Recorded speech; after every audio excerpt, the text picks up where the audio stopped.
Tracy, you recently announced that you're seeking the Republican nomination for Treasurer of Pulaski County. Tell us a little bit about yourself, about your involvement in the community. Okay, I'm actually originally from Fairfax County up north. I moved here in 1998 to attend Radford University. Okay. Graduated with a bachelor's in finance from Radford in 2002. Took a job in Radford where I met my husband, ended up staying here. So after working in Radford for a little while, I took a job actually in the furniture industry, working in Galax for Vaughan Bassett Furniture. Oh, okay. And my husband and I settled here in Pulaski County in 2005, and we bought our home here in the town of Pulaski.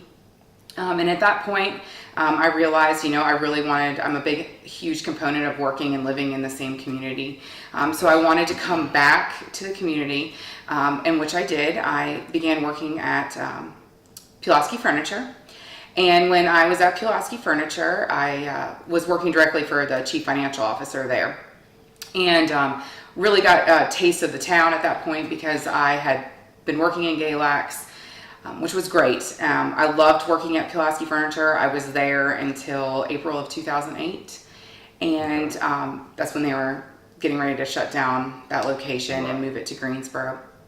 So I went over to Virginia Tech and worked at Virginia Tech for 6 years, and decided again that I wanted to be closer to home and not be commuting back and forth. And landed at the Pulaski County School Board office, and I've been there for almost 5 years now. And that job has really, it's inspired me to do more for the community. I absolutely love my job there. I've learned so much about public accounting and public finance, working with the school board, working with board of supervisors, working with the Department of Finance for the county, just communicating with all of them. It's been great. I've had some really amazing mentors at the school board office that have taught me a lot of the financial stuff. Yep. And then in 2017, when the middle school came up, as a parent, first and foremost, stepping aside from working for the school board office, I looked at it as my son was going to be attending middle school. We have a young daughter, and at that point we were kind of, well, what are we going to do? Are we going to stay, or are we going to fight for the school and make this our home? Sure. So we decided we were going to fight for it, and that really inspired me to work with the community, whether they were for it or against it. I love talking to the people of the county, hearing why they weren't for it or why they were for it, and it really truly inspired me to want to give back to the community and make this a better place than it already is. And I am 110% committed to this community. My husband is employed at James Hardy Building Products. He's been there for since 2005. So as a supervisor out there, and we have no intentions of leaving it. And we just want to make this the best place for us and future generations that come into the community. Okay, awesome. So what's got you thinking about running for treasurer? How did you arrive at that decision, and what do you really hope to accomplish if you get elected? Well, first of all, I'm a finance and accounting person, Okay. so that narrows down that. Right. And the treasurer's office, there's a lot of interaction with the public in the treasurer's office. And again, I love talking to people. I love, if someone has a question, I want to be able to answer a question. Even if I don't know it, I'll take your name, number, and I'll get back to you. And I felt like that was really an area. I do have interactions with the treasurer's office now with where I work. And I felt like it was an area, an office that needed a little bit more positivity.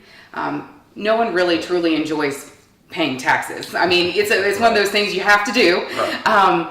But to be a place where people can come and have questions answered in a positive way. If they need to speak to the treasurer privately, they are able to. And, really making it a place for the community that is a positive place. And also, one of my big things is I want to make sure that our elected officials are positive people who are representing us outside this community. If we're trying to grow the community, we want to make sure that these people are positive when they're outside the community, talking highly of the community. Because if we don't, we're not going to have that. We're not going to have people wanting to move into the community if our own representatives are not being positive.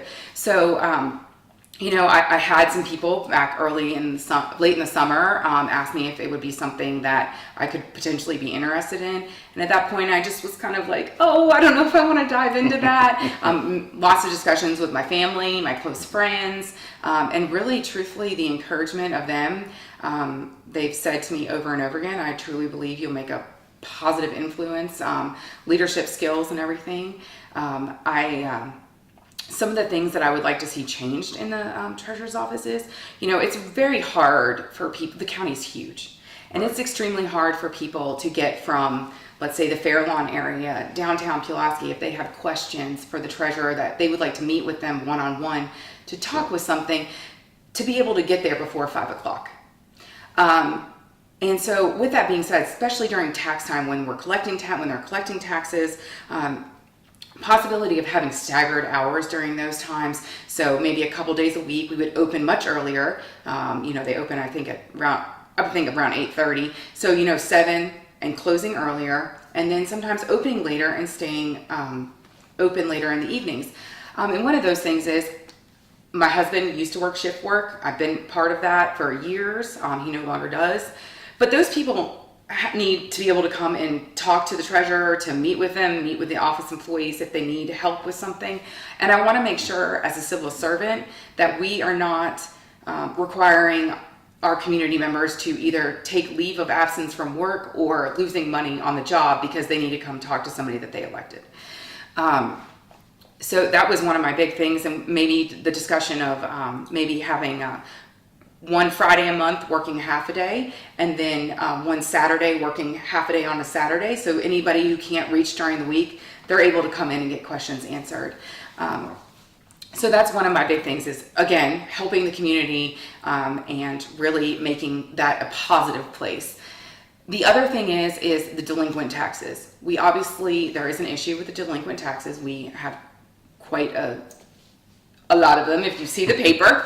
And I really believe that sometimes I want to believe that people just aren't paying their taxes. I truly believe a lot of times there's an underlying circumstance, whether that's they can't afford it, whether they've lost a job, whether they're single parents. So I feel like setting up some sort of either team, maybe representatives from the treasurer's office, a board of supervisors member, or something, and having these people come in one-on-one, individually meeting with these families, talking to them to discuss, is there a need? What's your reason behind it? And possibly setting up payment plans with these people. Even if it's $5 or $10, if they can afford $5 or $10 a month, that's $5 or $10 a month that we weren't getting before. And I think treating people with a lot of respect and asking those questions, how can we help you and what can we do in order to get you to pay your taxes back? I think people would respect that and be much more open to the possibilities of working with different arrangements of trying to get those payments paid back. I think, putting people's names in the newspaper, sending a letter home, that doesn't always work, obviously. Right. And truthfully, I think sometimes people are nervous. It's embarrassing. Sometimes it's embarrassing. If you can't make a payment on something, and I don't ever want someone to walk into that office and feel that way. I want them to know that they have a voice, they can discuss the problems. And another thing that was brought up to me is one thing is that, in the treasurer's office, it's set up like a bank. And unfortunately, there's no ADA compliant countertop for anybody in that office who is wheelchair bound to come in there and actually speak to somebody. And that's one thing that I think is necessary to look at and making sure that we have the availability for everybody in the county to utilize. And again, I want to make sure as the treasurer that people see me in the community and I am part of the community. I volunteer, I do things, around the county. And I just feel like on the cusp of the middle school, not just that, but I really truly believe the county is expecting a lot more now from what's going on. The industry's coming in, the changing with Mr. Hagan putting in the neighborhood. I think people are wanting these changes, and I think just one small change at a time is really all it takes to really push momentum and get things rolling. And I honestly believe that me and my family could be a positive influence on the county, and I'm looking forward to everybody's support. And we have the Republican mass meeting on April 25th, and I could use everybody's support.